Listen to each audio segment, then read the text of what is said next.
is the most well-earned set I have ever gotten. If you haven't seen the DoorDashing for Lego video, I highly recommend you go check that out and see what it took to get this set. There's been a lot of positive and a lot of negative things people have had to say about this tank, but just looking at the box art alone, this set looks absolutely amazing. So with that said, we're gonna crack into the box, build it, and then review it.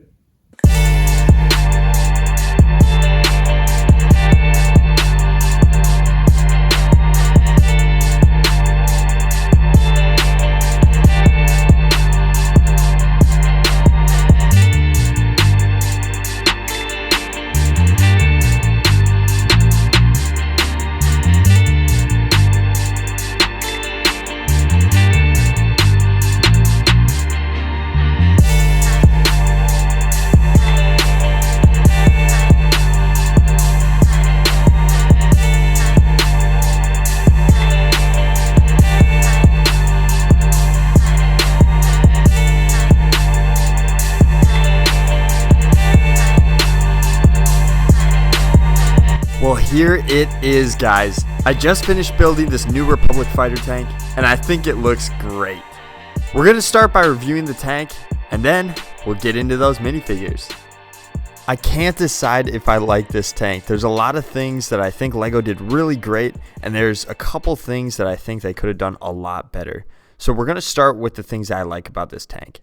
I've never owned a Republic fighter tank, but I absolutely love the color scheme of this maroon, light green, and white. I think it flows really well together, and it just looks like something from the Clone Wars. I also love this cockpit area and the fact that it can lay flush. There are a lot of stickers in this set, but I think they work really well together, and it gives the set a lot of character. Not a ton going on here in the back, but when you open this door, the studs are showing, which means you're able to set a clone or two on the door. Just like the other two fighter tanks Lego has released, this one is also able to roll. It doesn't go very far, but it's a great play feature. Another great play feature, as always, are these spring-loaded missiles on the side. There's one on each side, so you're able to take out both droids.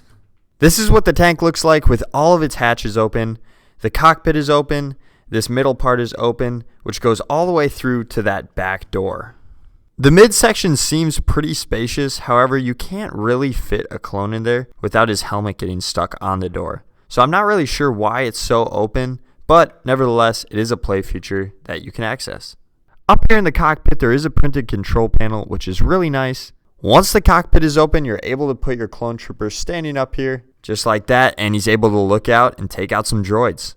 Now we're going to move on to some of the things that I really don't like about this tank. And starting off in the cockpit with the airborne trooper, as you can see, he is now sitting down instead of standing, and I don't get it. You're not able to close the cockpit with him in it. So the only way you can close this cockpit and make it look like somebody's driving this without having to stand is to have no clone trooper in there.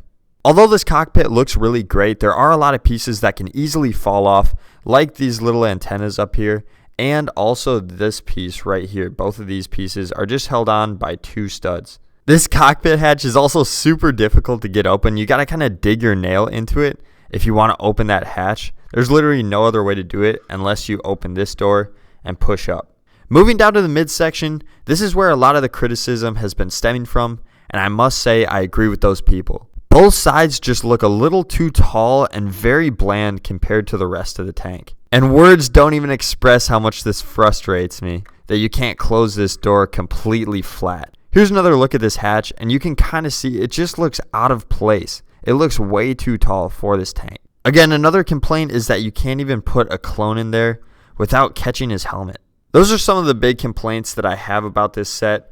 Otherwise, honestly, this is a pretty nice set, and because we worked for it so hard, I have to appreciate it, right? This set isn't terrible, but this is not the reason people are buying this set. So with that said, let's move on to those minifigures. First, we have Mace Windu, and wow, does he look amazing. He of course comes with his purple lightsaber, and it also comes with a chrome hilt. I think this is the best Mace Windu figure Lego has ever released.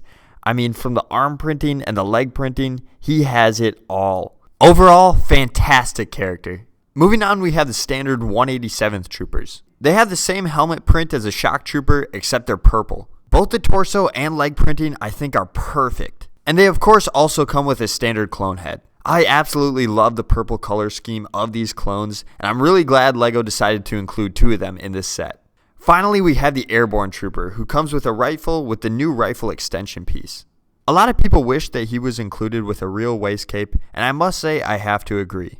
These Airborne Troopers already have a larger helmet than most clones, and I think the waist cape would really even out this figure. Besides that, I have no other complaints about this figure. These clones add so much value to the set, and if you throw Mace Windu into the mix, I think this set is totally worth the price. If you buy sets for the minifigures over the build, this is a must for your collection. The Clone Troopers and Mace Windu add so much value to the set, I'm really glad I picked it up. Well, that's all I got for you guys. I hope you enjoyed this build and review. If you want to see how I got the money for this set, check out this video right here.